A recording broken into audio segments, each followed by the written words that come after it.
बाबा जी और हुजूर जी की प्यारी संगत जी, राधा स्वामी जी, स्वागत है आपका हमारे चैनल सतगुरु का ज्ञान में। संगत जी, यदि हम सच में गगन मंडल के रहस्यों को समझना चाहते हैं तो हमें अपनी खोज को बाहर की दुनिया से हटाकर भीतर की ओर ले जाना होगा।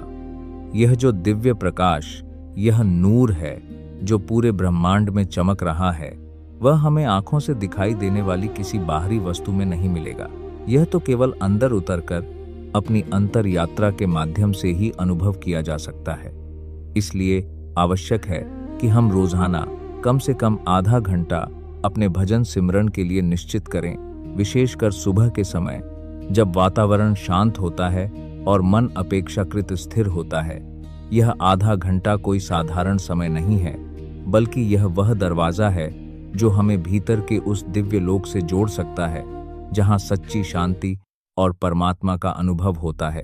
संगत जी, एक नामधारी होने के नाते यह हमारी जिम्मेदारी भी है और सौभाग्य भी कि हम इस अभ्यास को अपनी दिनचर्या का हिस्सा बनाएं। जब हम नियमित रूप से भजन में बैठते हैं, अपने मन को शांत करते हैं और भीतर की ओर ध्यान लगाते हैं, तभी हम उस सूक्ष्म जगत के रहस्यों को जान पाते हैं जो शब्दों से परे हैं। इसलिए हमें इस आधे घंटे को पूरी श्रद्धा, प्रेम और निरंतरता के साथ निभाना चाहिए, क्योंकि यही साधना हमें परम सत्य के करीब ले जाती है। संगत जी, वीडियो को अंत तक जरूर सुनिएगा, क्योंकि आज आप भजन की असली गहराई, मन को शांत करने का सही तरीका और परमात्मा के साक्षात अनुभव की वह विधि जानने वाले हैं जो आपकी पूरी साधना का दृष्टिकोण बदल सकती है। और हाँ, अगर आप हमारे चैनल सतगुरु का ज्ञान चैनल पर नए हैं तो जल्दी से सब्सक्राइब कर लीजिए, ताकि आपको ऐसे ही गहरे आध्यात्मिक ज्ञान से जुड़े वीडियो लगातार मिलते रहें। संगत जी, यदि हमारे दिल में सच में परमात्मा को देखने और महसूस करने की सच्ची तड़प है, तो इसका एक ही मार्ग है भजन सिमरन। केवल बातें करने या बाहरी दिखावे से यह अनुभव नहीं मिलता, बल्कि जब हम सच्चे मन से भजन में बैठते हैं, तब धीरे धीरे परमात्मा का स्वरूप और उनकी वाणी हमारे अंदर प्रकट होने लगती है।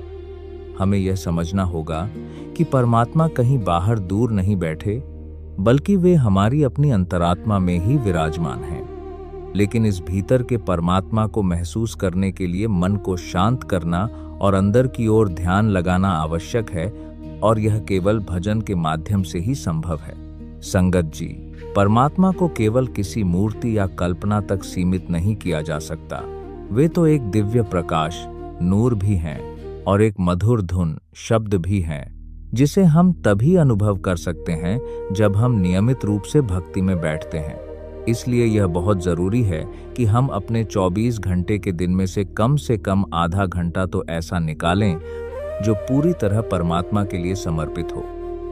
यह आधा घंटा कोई बड़ी मांग नहीं है, बल्कि यह एक न्यूनतम समय है जो हमें उस अनमोल अनुभव की ओर ले जा सकता है जिसकी खोज में हम जीवन भर भटकते रहते हैं। जब हम इस अभ्यास को रोजाना ईमानदारी और प्रेम से करते हैं, तब धीरे धीरे हमारे अंदर वह दिव्य ज्योति और अनहद धुन प्रकट होने लगती है जो हमें परमात्मा के साक्षात अनुभव तक पहुंचा देती है। संगत जी, भजन की जो असली प्रक्रिया है वह हमें एक बहुत गहरी बात समझाती है, और वह है अंदर की अंधकार अवस्था। यहाँ अंधकार का मतलब केवल बाहर का अंधेरा नहीं है कि हम लाइट बंद करके बैठ जाएं, बल्कि असली आवश्यकता है भीतर के शोर को शांत करना, मन के विचारों को विराम देना और इंद्रियों को बाहर से हटाकर अंदर की ओर मोड़ना। जब तक हमारे भीतर विचारों का उजाला, इच्छाओं का शोर और दुनिया की हलचल चलती रहती है, तब तक हम उस सूक्ष्म दिव्य प्रकाश, उस नूर को नहीं देख पाते जो हमारे ही अंदर मौजूद है। संगत जी, भजन का अर्थ ही है भीतर उतरना, एक ऐसी स्थिति में पहुंचना जहां मन शांत हो जाए, विचार थम जाएं और एक गहरा सन्नाटा महसूस हो। यही वह भीतर का अंधकार है जिसमें धीरे धीरे दिव्य ज्योति प्रकट होती है। केवल बाहरी अंधेरे में बैठ जाना पर्याप्त नहीं है। अगर मन इधर उधर भागता रहे तो अंदर का द्वार नहीं खुलेगा। इसलिए हमें अभ्यास करना है कि हम अपने ध्यान को बार बार अंदर केंद्रित करें, विचारों से हटाकर उस शांति में टिकाएं। संतों ने भी यही समझाया है। जैसे गोस्वामी तुलसीदास जी ने अपनी वाणी में संकेत दिया कि परमात्मा का असली प्रकाश बाहर नहीं बल्कि भीतर ही दिखाई देता है। संगत जी, जब हम इस सच्चाई को समझकर नियमित भजन करते हैं तब धीरे धीरे हमारे भीतर वह अनुभव जन्म लेने लगता है जहां अंधकार के बीच एक अद्भुत प्रकाश प्रकट होता है और वही हमें परमात्मा के साक्षात दर्शन की ओर ले जाता है।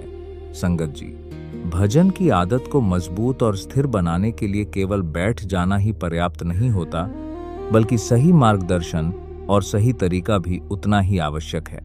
इसलिए हमें अपनी दिनचर्या में थोड़ा समय सत्संग के लिए भी जरूर निकालना चाहिए।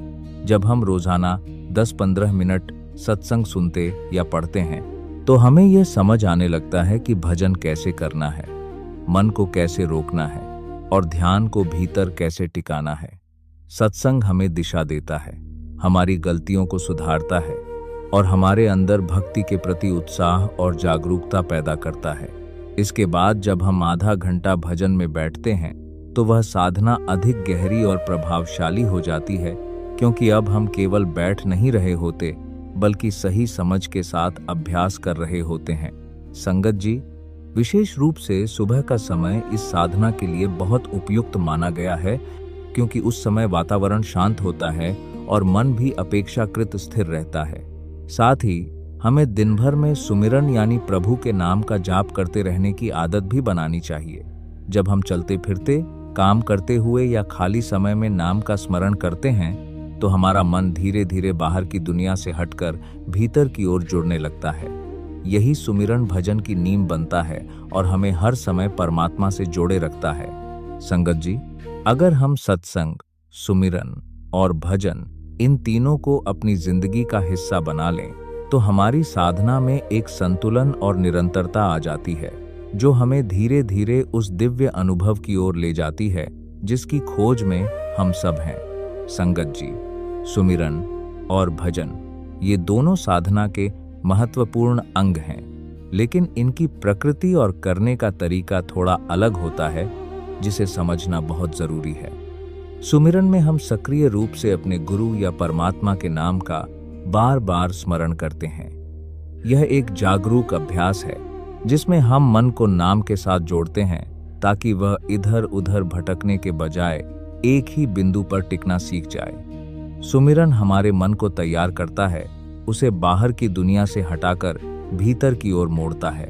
लेकिन संगत जी, जब हम भजन में बैठते हैं तो वहां तरीका बदल जाता है। भजन में हमें नाम का दोहराव भी नहीं करना होता, न ही किसी रूप, विचार या कल्पना पर ध्यान केंद्रित करना होता है।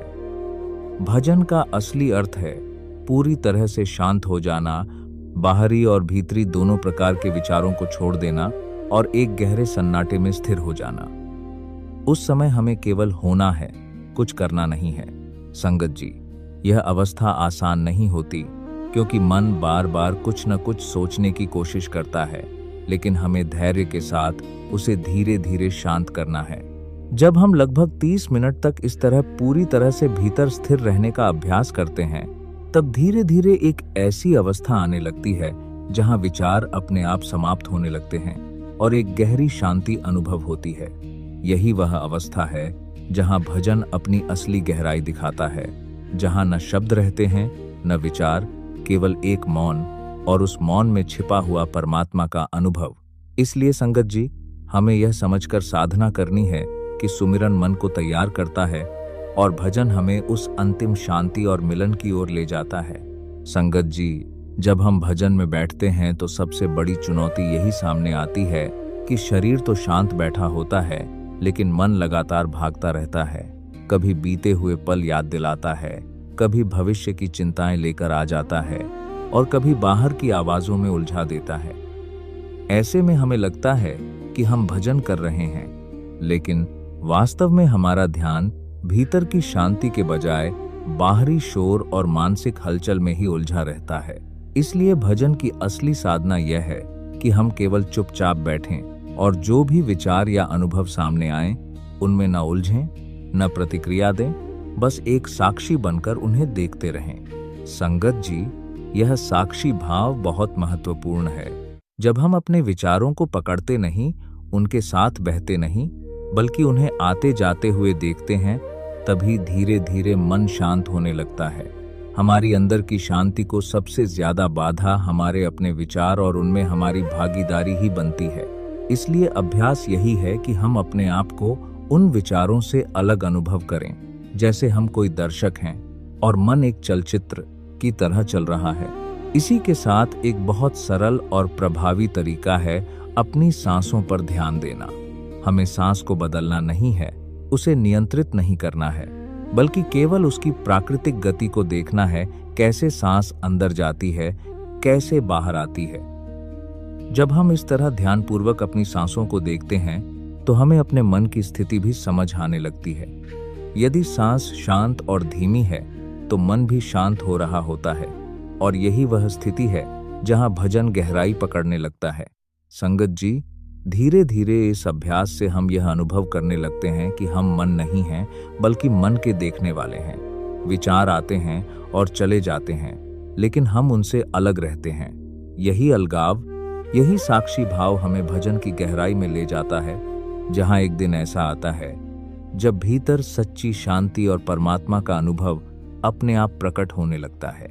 संगत जी, यहाँ हमें एक बहुत गहरी और स्पष्ट बात समझनी है कि यह जो भजन की साधना है, यह कोई बाहरी दिखावे या केवल बैठकर कुछ करने का अभ्यास नहीं है, बल्कि यह पूरी तरह से अंदर की ध्यानमय अवस्था है। जब हम सच में भीतर उतरना शुरू करते हैं, तो धीरे धीरे एक ऐसी स्थिति आती है जहां हमारी सांसें शांत होने लगती हैं, मन की दौड़ धीमी पड़ जाती है और अंदर एक गहरी स्थिरता महसूस होने लगती है। संगत जी, यही वह अवस्था है जहां असली भजन शुरू होता है, जब मन और सांस दोनों सहज, शांत और संतुलित हो जाएं। उससे पहले जो हम कर रहे होते हैं, वह केवल तैयारी होती है। असली प्रवेश तो तब होता है जब भीतर पूर्ण शांति स्थापित हो जाती है। संगत जी, इस साधना में निरंतरता बहुत आवश्यक है। अगर हम 1 महीने तक भी नियमित अभ्यास करें, लेकिन फिर भी हमारा मन हर छोटी छोटी बात पर प्रतिक्रिया करता रहे, सांसें अशांत रहें और ध्यान बार बार भटकता रहे, तो हमें ईमानदारी से समझना चाहिए कि अभी सच्चा भजन शुरू नहीं हुआ है। इसका अर्थ यह नहीं कि हमारी मेहनत व्यर्थ गई, बल्कि यह संकेत है कि हमें और धैर्य और अभ्यास की आवश्यकता है। भजन की असली पहचान यही है कि मन किसी भी अंदर या बाहर के दृश्य, ध्वनि या विचार पर प्रतिक्रिया करना बंद कर दे। धीरे धीरे साधक एक ऐसी अवस्था में पहुंचता है जिसे गुप्त अंधेरा कहा गया है, एक ऐसा आंतरिक सन्नाटा जहां न बाहरी दुनिया का शोर रह जाता है, न ही मन की हलचल। वहां केवल एक गहरी शांति होती है, एक स्थिरता होती है, और उसी में परमात्मा का अनुभव प्रकट होने लगता है। संगत जी, इसलिए हमें हिम्मत नहीं हारनी है, बल्कि लगातार अभ्यास करते रहना है। जब हम प्रेम, धैर्य और विश्वास के साथ इस मार्ग पर चलते रहते हैं, तो एक दिन यह आंतरिक शांति और मौन अपने आप स्थापित हो जाता है, और वहीं से सच्चे भजन की शुरुआत होती है, जो हमें धीरे धीरे परमात्मा के साक्षात अनुभव की ओर ले जाता है। संगत जी, जब साधक निरंतर अभ्यास करते करते उस अवस्था में पहुंचता है जहां उसकी सांसें पूरी तरह शांत हो जाती हैं और मन विचार करना लगभग बंद कर देता है, तब एक बहुत गहरी आध्यात्मिक स्थिति का अनुभव होने लगता है, जिसे संतों ने जीते जी मरना कहा है।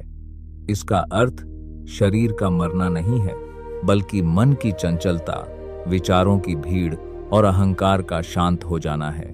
यह वह अवस्था है जहां भीतर पूर्ण सन्नाटा होता है, न कोई कल्पना, न कोई प्रतिक्रिया, केवल एक गहरी स्थिरता। संगत जी, यही वह आधार है जिस पर सच्चा आध्यात्मिक अनुभव खड़ा होता है, क्योंकि जब तक मन सक्रिय है, तब तक हम केवल संसार की ही छाया देखते रहते हैं, परमात्मा की सच्चाई नहीं। संगत जी, यह बहुत स्पष्ट समझने की बात है कि जब तक हमारा मन पूरी तरह शांत और निर्विचार नहीं होता, तब तक जो भी हम भीतर अनुभव करते हैं, वह वास्तव में मन की ही रचना या संसार की छाया होती है।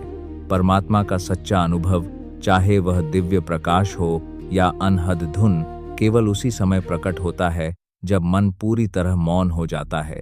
इसलिए इस साधना का सबसे बड़ा लक्ष्य है मन को उस स्थिति में लाना जहां वह किसी भी प्रकार की हलचल या प्रतिक्रिया न करे।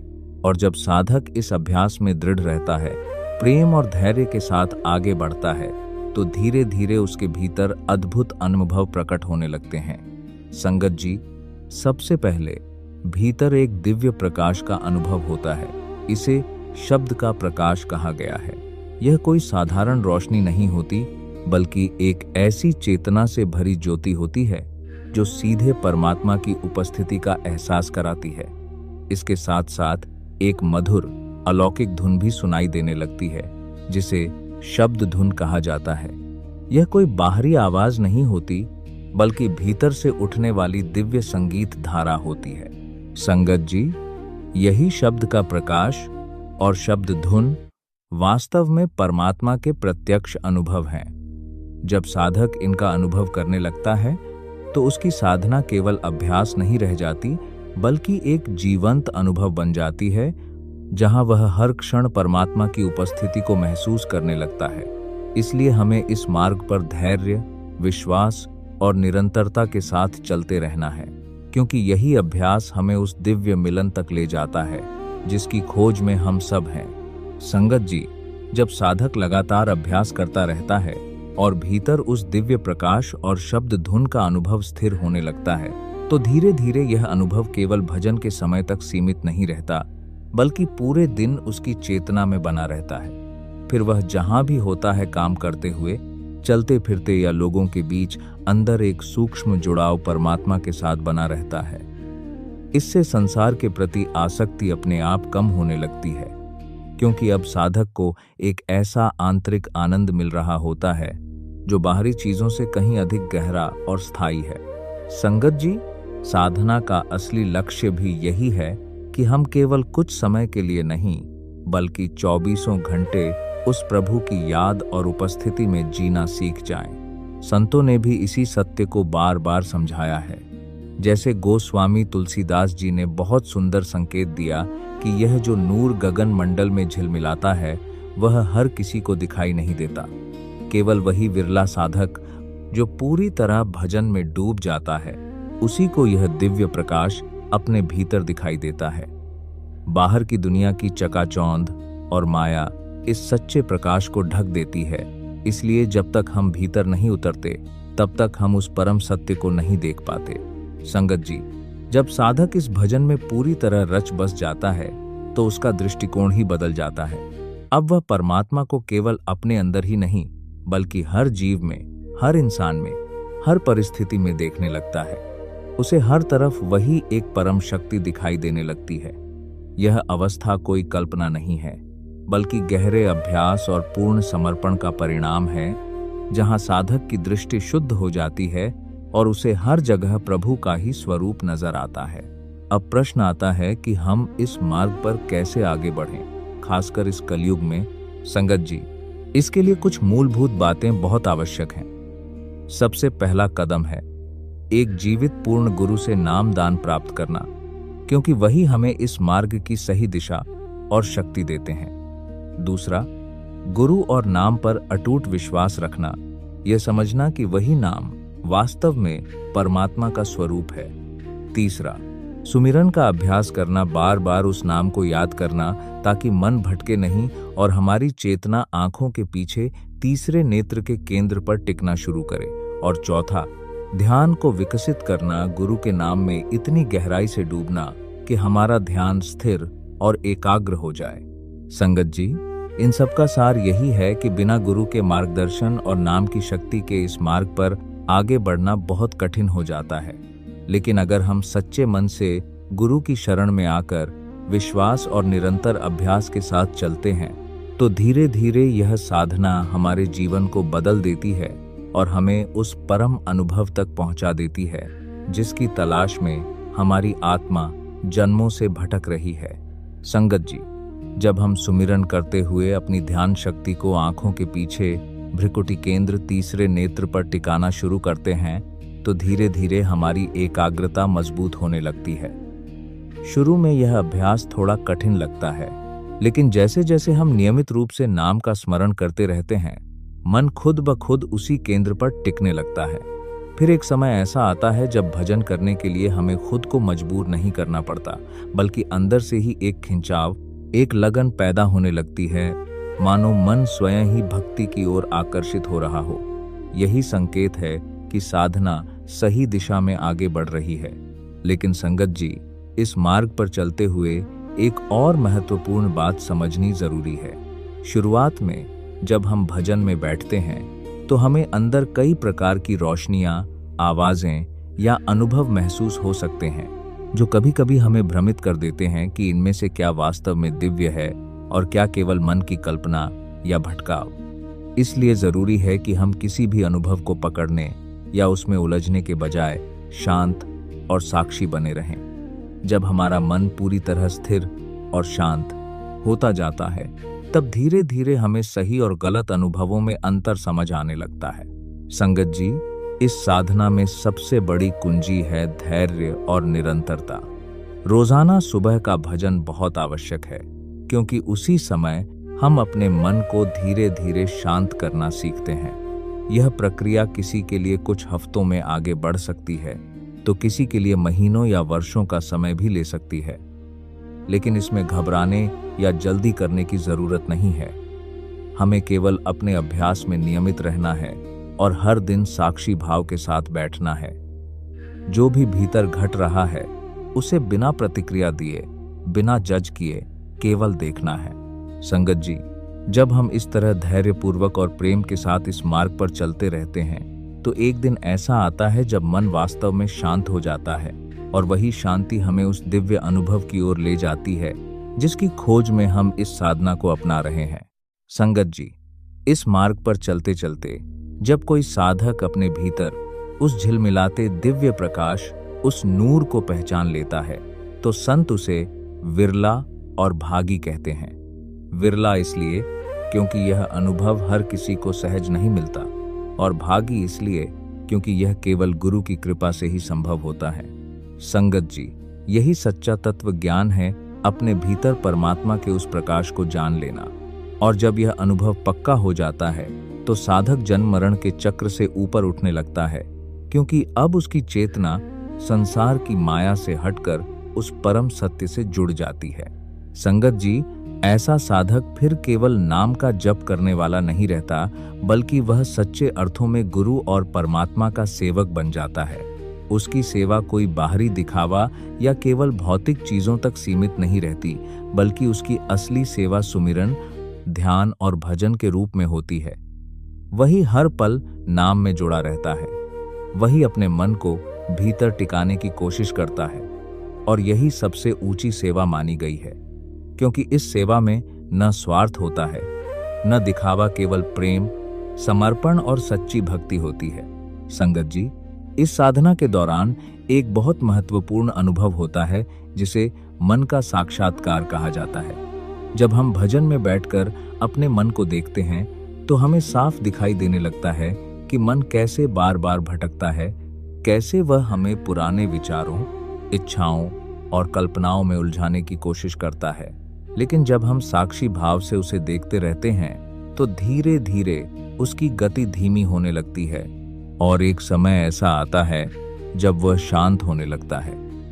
इसी प्रक्रिया में साधक अपने मन की असली प्रकृति को समझ लेता है और उसे स्थिर करना सीख जाता है। संगत जी, संतों ने इस अवस्था को समझाने के लिए एक बहुत गहरा उदाहरण दिया है। वे कहते हैं कि भजन में मन को इतना शांत करना है कि वह एक मुर्दे की तरह हो जाए, यानी बिल्कुल निष्क्रिय, बिना किसी विचार और बिना किसी प्रतिक्रिया के। इसका अर्थ नकारात्मक नहीं है, बल्कि यह दर्शाता है कि साधक अपने मन से पूरी तरह अलग हो चुका है। अब मन उसे नियंत्रित नहीं करता, बल्कि वह मन का साक्षी बन जाता है। संगत जी, जब हम इस अवस्था को प्राप्त करने की दिशा में निरंतर अभ्यास करते हैं, तो धीरे धीरे हमारे अंदर वह गहरी शांति, वह दिव्य अनुभव प्रकट होने लगता है, जो हमें परमात्मा के और करीब ले जाता है। यही साधना का सार है, मन को जानना, उसे शांत करना और अंततः उस परम प्रकाश में विलीन हो जाना। संगत जी, भजन में जो जीते जी मरने की अवस्था बताई गई है वह साधना की बहुत ऊंची और गहरी स्थिति है। इसका अर्थ यह है कि जब साधक भीतर पूरी तरह शांत हो जाता है, मन की हर हलचल, हर विचार, हर प्रतिक्रिया समाप्त हो जाती है, तभी वह सच्चे भजन के द्वार पर पहुंचता है। यही अवस्था आत्मिक जागृति और मुक्ति का आधार बनती है। जब मन पूरी तरह शांत हो जाता है, तभी आत्मा अपने असली स्वरूप को पहचान पाती है और परमात्मा के अनुभव के लिए मार्ग खुलता है। इसलिए संगत जी, यह जीते जी मरना कोई साधारण बात नहीं, बल्कि आध्यात्मिक जीवन का वह द्वार है जिसके पार सच्चा ज्ञान और सच्ची मुक्ति है। संतों ने भी यही समझाया है कि असली आध्यात्मिक संघर्ष तब शुरू होता है जब हमें गुरु से नाम प्राप्त होता है। जैसे गोस्वामी तुलसीदास जी संकेत देते हैं, उस क्षण से मन हमारे साथ एक निरंतर संघर्ष शुरू कर देता है। वह हमें बार बार संसार की ओर खींचता है। पुरानी यादें, इच्छाएं, चिंताएं और विकार सामने लाकर हमें भटकाने की कोशिश करता है। लेकिन संगत जी, साधक का कार्य है हर बार सजग होकर उस मन को वापस नाम और ध्यान में लगाना। यही असली साधना है, एक मौन आंतरिक युद्ध जो बाहर से दिखाई नहीं देता लेकिन भीतर लगातार चलता रहता है। इस पूरे मार्ग को अगर हम सरल रूप में समझें तो इसकी एक क्रमबद्ध प्रक्रिया है। पहले गुरु से नाम दान प्राप्त होता है, फिर हम सुमिरन करते हैं, यानी बार बार उस नाम का स्मरण करते हैं। इसके बाद ध्यान आता है, जहां हम अपनी चेतना को एकाग्र करते हैं, विशेषकर आंखों के पीछे, और अंत में भजन की अवस्था आती है जहां हम पूरी तरह विचारों से परे एक गहरे मौन में स्थिर हो जाते हैं। लेकिन इन सब के बीच सबसे महत्वपूर्ण है मन के साथ चलने वाला यह निरंतर संघर्ष, जिसमें हमें बार बार अपने ध्यान को वापस लाना होता है। संगत जी, अंत में यही बात सबसे जरूरी है कि हम इस साधना को रोजाना अपनी दिनचर्या का हिस्सा बनाएं। भजन को टालना नहीं है, बल्कि उसे अपने जीवन की प्राथमिकता बनाना है, क्योंकि यही दैनिक अभ्यास धीरे धीरे हमारे मन की चंचलता को समाप्त करता है, हमें भीतर की शांति से जोड़ता है और अंततः हमें उस परम ज्ञान और मुक्ति तक पहुंचा देता है जिसकी खोज में हमारी आत्मा जन्मों से भटक रही है। संगत जी, यदि आपको यह सत्संग और इसमें दी गई बातें उपयोगी लगी हों तो कृपया इसे अन्य साधकों और संगत के साथ अवश्य साझा करें, ताकि और भी लोग इस आध्यात्मिक मार्ग की सच्चाई को समझ सकें। साथ ही ऐसे ही गहरे आध्यात्मिक सत्संग, भजन सिमरन की विधि और संतमत से जुड़े रहस्यों को सुनने के लिए हमारे चैनल सद्गुरु का ज्ञान को जरूर सब्सक्राइब करें। बाबा जी आप सभी पर अपनी कृपा बनाए रखें और हम सबको भीतर की उस दिव्य धुन तक पहुंचने की शक्ति दें। मिलते हैं अगली वीडियो में एक नए आध्यात्मिक रहस्य के साथ। राधा स्वामी जी।